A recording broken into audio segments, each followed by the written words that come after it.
Hello everyone, welcome to Harsh media. So இந்த ஒரு வீடியோவில் நம்ம எதை பற்றி பார்க்க போகிறோம் அப்படின்னா, ஐபிஎல் 2027க்கான ட்ரேட் அப்டேட்ஸ் வந்து பார்த்திங்க அப்படின்னா தீவிரமாக வந்து போயிட்டுருக்கு. ஒவ்வொரு டீம் இடையிலையும் பார்த்திங்க அப்படின்னா ஒவ்வொரு பிளேயர்ஸை ட்ரேட் பண்ணுறதை பற்றி ரொம்பவே ஹாட் அண்ட் டாப்பிக்காக வந்து போயிட்டுருக்கு. அதில் வந்து பார்த்திங்கன்னா ஆல்ரெடி ஒரு ட்ரேட் நடந்தே முடிஞ்சிடுச்சு ரொம்ப சீக்கிரமாக. இப்போ தான் ஐபிஎல் 2026 முடிஞ்சுது.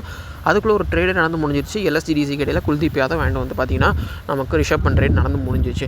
இது போக இன்னொரு மிகப்பெரிய ட்ரேடை பற்றியும் வந்து பார்த்திங்க அப்படின்னா பேச்சுகள் அடிபட்டுருக்கு. என்ன அப்படின்னா ஹார்திக் பாண்டியா. ஸோ ஹார்திக் பாண்டியாவை பொறுத்த வரைக்கும் அவர் வந்துட்டு டீம்லேருந்து வெளியில் போகிறாங்கிறத கிட்டத்தட்ட வந்து பார்த்திங்கன்னா சீசன் எண்டில் கன்ஃபார்ம் பண்ணிட்டாரு.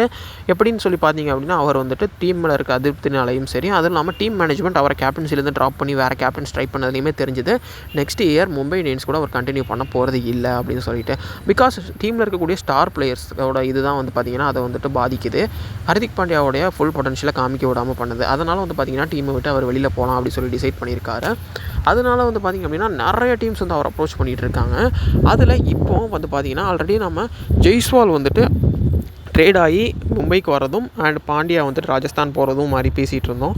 ஆனால் இப்போது முக்கியமான ஒரு டீம் வந்துட்டு இந்த ட்ரேடுக்குள்ளே உள்ளே வந்திருக்காங்க. யார் அப்படின்னா கொல்கத்தா நைட் ரைடர்ஸ்.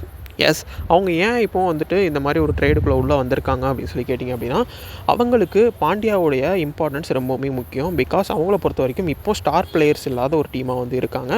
என்னதான் ரிங்கு சிங், அஜிங்கியா ரஹானேன்னு இருந்தாலும் ஒரு பேர் சொல்லக்கூடிய ஒரு ஸ்டார் பிளேயர்னு பார்த்திங்க அப்படின்னா யாருமே பெருசாக இல்லை. அதனால வந்து பார்த்திங்க அப்படின்னா அவங்களுக்கு அந்த ஒரு இதில் வந்துட்டு கண்டிப்பாக ஹார்திக் பாண்டியா ரொம்பவுமே யூஸ்ஃபுல்லாக இருப்பார்.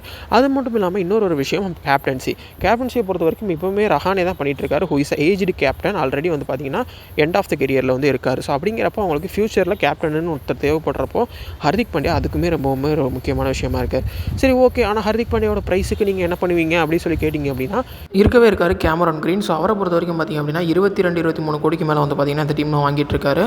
ஆனால் அதுக்கான இம்பாக்ட் அவர்கிட்ட இல்லை. அப்படிங்கிறப்போ கண்டிப்பாக வந்துட்டு அவரை வந்து ஆப்ஷனில் ரிலீஸ் பண்ணிவிட்டு அதுக்கான கேஷை வந்துட்டு ஹார்திக் பாண்டியா மேலே இன்வெஸ்ட் பண்ணி திரும்பவுமே கேமரான் கிரீன் கம்மியான ப்ரைஸில் கிடச்சா எடுக்கலாம் அப்படின்னு சொல்லிட்டு தான் ஒரு பிளானில் வந்து கேகேஆர் இருக்காங்க அப்படிங்கிறது இப்போதைக்கு தெரிஞ்சு வந்திருக்கு.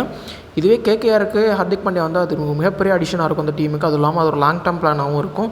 இதை பற்றின உங்களுடைய கருத்துக்கள் என்ன அப்படின்னு சொல்லிட்டு கமெண்ட் பாக்ஸில் கமெண்ட் பண்ணுவேன். அது மட்டும் இல்லாமல் ஹார்திக் பாண்டியா எந்த டீமுக்கு போனால் செட் ஆகும் அப்படிங்கிற உங்களுடைய கருத்துக்களையும் கமெண்ட்டில் சொல்லுங்கள். இன்னொரு நல்ல வீடியோவில் உங்களை சந்திக்கிறேன். தேங்க்யூ.